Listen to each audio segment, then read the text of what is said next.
Okay, so let's do a 2-week follow-up video here for this guy. This is my 6-hour MCX Spear in 308 with the full 16-inch barrel. So essentially this is the retail model for the SIG MCX Spear. I bought this at my local big box store for just shy of 4,200 schmeckles.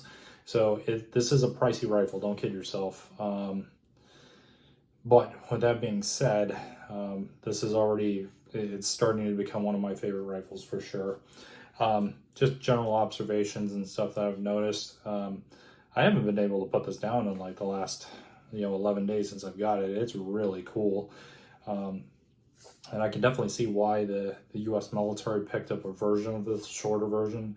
I mean, this just screams kind of high end, and then this also screams kind of future kind of stuff. So really cool. I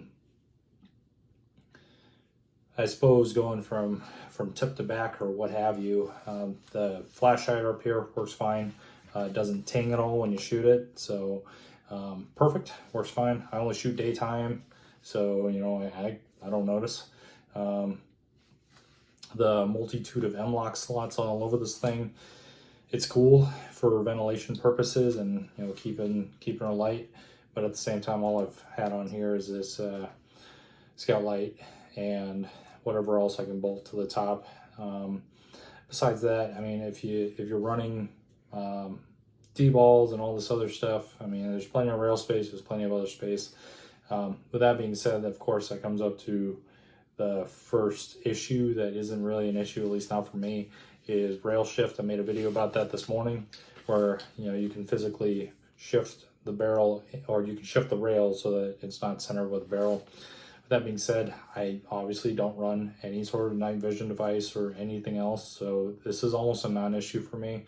My backup, my 45-degree backup sight is at the front on the Handguard, but it's just that backup, right? And this is more of a fun gun for me than a work or duty or whatever you want to call a gun. So yeah, I mean, does the issue exist? Yes.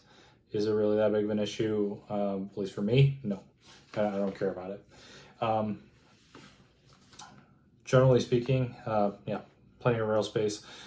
The two QD cups on here that are anti-rotation limited or rotation limited, which is nice. To me, these might be in the wrong spot because if your hand, essentially this handguard is so long, right? And unless you're full seat clamping at the front, which I don't do, that's why I got my rail guards back here, because I kind of hold this like I hold my M4. If you're holding back here like a normal person, well, these cups are in the way, which is why you might have to invest in an offset one off the top of the rail, like this mag bowl one, or whatever else, doesn't matter. Let's see what else. So going to the actual rifle itself, we just changed up the scope mount today. So I just got in my first premium scope mount, which is this Badger Ordnance Condition 1. It's definitely quality. Like I put my PST in there, and it felt like it was already stuck right from me just putting it in there without any torquing or anything. So really cool. I'm kind of excited to see how this whole system works out. This is tall, and this scope mount specifically is a lower, like a true lower 1/3 at 1.7 inches height, compared to most other scope mounts, which are only 1.5. That leads me to my first thing, and everyone else is using kind of lower scope mounts. That's fine, but I almost feel like with how everything's kind of raised a little bit more than normal, you almost might need a larger scope mount, i.e. this 1.7, to not only get your face up a little bit more, but also 1.5s, like they'll clear an M-Bus Pro pretty well. But if you use like SIG's proprietary or SIG's iron sight, it'll start butting up against the scope body, and it just won't work for everybody. I'll probably end up using the J arms to put like I don't know, a cant indicator or something. I don't know. That's cool, right? Maybe waste some more money on some stuff. I'll probably end up throwing an RMR or something on top of here, just to, I don't know, dress it up, make it look cool, whatever. Doesn't matter. Having the 45-degree sights offset is kind of cool. I could see why the U.S. Army went to 45-degree sights for pretty much all their new weapon systems. Being able to go from essentially here to here, that is pretty fast. I'm not gonna lie. The value of such, who knows? Whatever. I mean, it may be cool, it may not be cool, but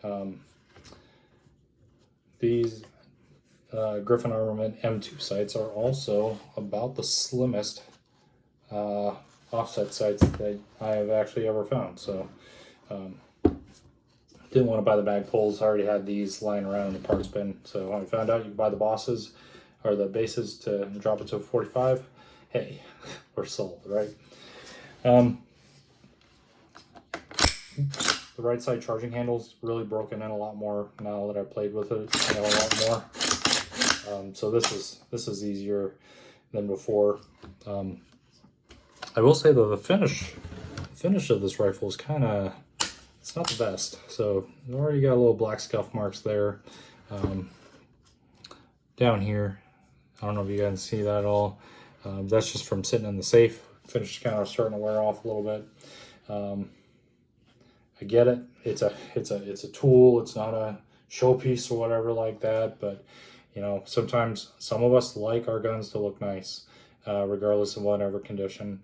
And especially if we're spending a boatload of money, and it probably should look nice as long as physically possible. But that being said, just black scuff marks, no big deal. Same thing at the top here. You're already seeing the two finish wears from the charging handle slamming back and forward. So I guess if you want to avoid that, just don't ever use the rear charging handle, and you'll move on. Yeah, there we go. Okay, so let's talk about the Magpul SLM really quick.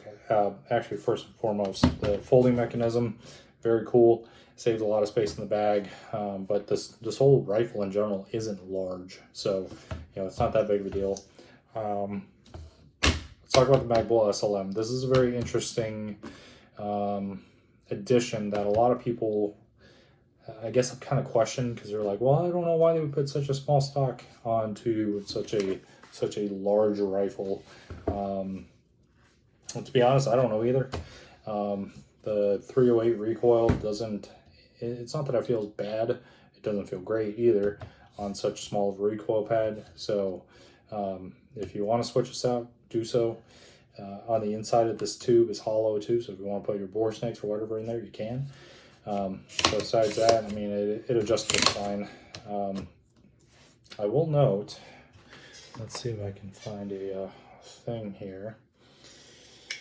I will make a note that if you end up taking Magpul SLM off and you throw a replacement on there, like, I don't know, let's call it this B5, right? The tube is mil-spec in diameter, so any mil-spec stock will work. One thing that you will have to look out for is it should fit, but for the longer stocks, and this is why the SLM is kind of shaped the way it is. If you looked at like any of SIG's earlier promotional material, it shows like an SLK with the front cut off. This is why this tube is actually shorter in kind of dimensions than a normal AR-15 extension tube. So when you push this all the way forward, it will it will get all the way forward, and it will lock all the way forward with 1, 2, 3, 4, 5, 6. So you do get your all 6 positions, but depending on how far forward your I don't know, your stock pieces, there is a chance that you might butt it into the actual mechanism. The other thing is too, so like for example, enhanced cheek welds, right? Really cool until you decide to fold this sucker, and then it won't fold because actually your cheek welds get in the way. Now, smaller ones like this, not that big of a problem. Let's see if we can find a thicker one.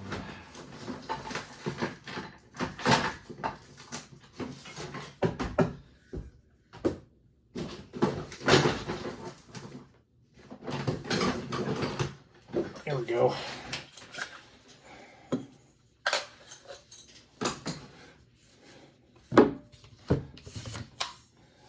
So if you use a stock such as this, right, the B5 Enhanced Sub Mod, great cheek feel on these things, love it. All the way retracted. So this is kind of what I was talking about, is this has a lot more length, right? It'll still butt up all the way, but you know, just something to be careful about. But all the way retracted, should you choose to fold the stock, there we go.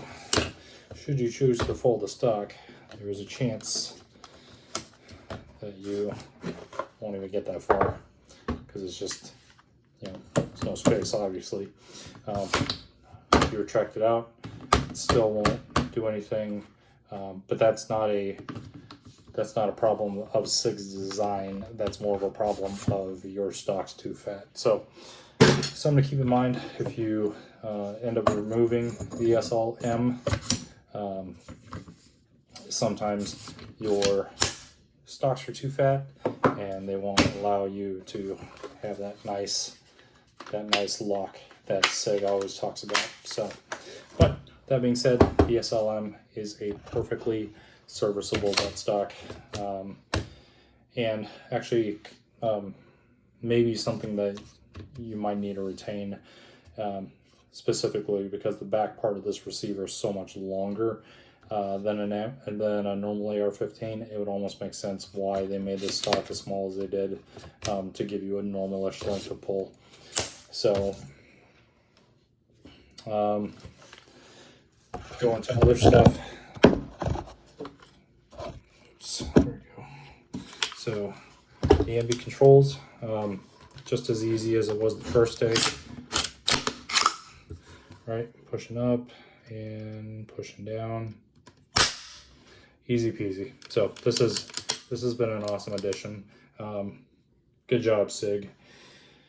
Yeah, besides that, like I said, I'm not sponsored by Federal, Aguila, shoot, anybody. Really, I'm not sponsored at all. So I gotta pay for all this ammo. I've only put about 200 rounds-ish in the 11th days that I've had this rifle, and performance-wise, however, I would say that this gun is on par for what you would expect out of an infantry rifle, maybe a little bit better. So just I guess I want everybody to keep that in mind when you look at this. Now, when you're asking, well, why am I paying $4,000 for what a normal infantry rifle can produce? It's about the hype, right? You're paying for the hype. You're paying for the name. You're paying for the newness. That's essentially what you're paying for. So if you think you can do better with, I mean, you can probably do better with your FARs and your St. Victors and all that shit. If that's the case, then go buy those, you know? I mean, I'm not going to tell you one way or the other, but this is a really cool rifle for $4,000. Do I regret paying $4,000 for this? No, not in the slightest. This is definitely really cool. Recoil impulse on this is, it's mildly thumpy, that is for sure, but it is lightweight 308, so you know, you get what you expect, right? Lightweight 308 with no muzzle brake, small things to kind of weigh it down, but it's not like it's going to make a huge difference, or anything like that. So that being said, yeah, just in 2 weeks, I would buy this again in a heartbeat. This is totally worth it. If you're on the fence about buying a SIG MCX Spear, I would tell you probably to just do it. Life's too short to not buy things you like, and if you like stuff like this, I would totally buy this in a heartbeat. This is worth it. Again, accuracy for this gun is like I'm hovering around 2 MOA. With my CR Match King loads, I can get it down to 1.5. So that's not phenomenal for a bench rest precision rifle, but it is more than adequate for a perfectly handy infantry rifle. So as long as you keep that in mind and you're happy with what you got, I think if you bought an MCX Spear, you'd be pretty happy. I know I am. So yeah, let me know what else you guys want to know about this thing. We'll keep shooting it, we'll keep having fun, and then we'll kind of go from there, okay? See you guys later.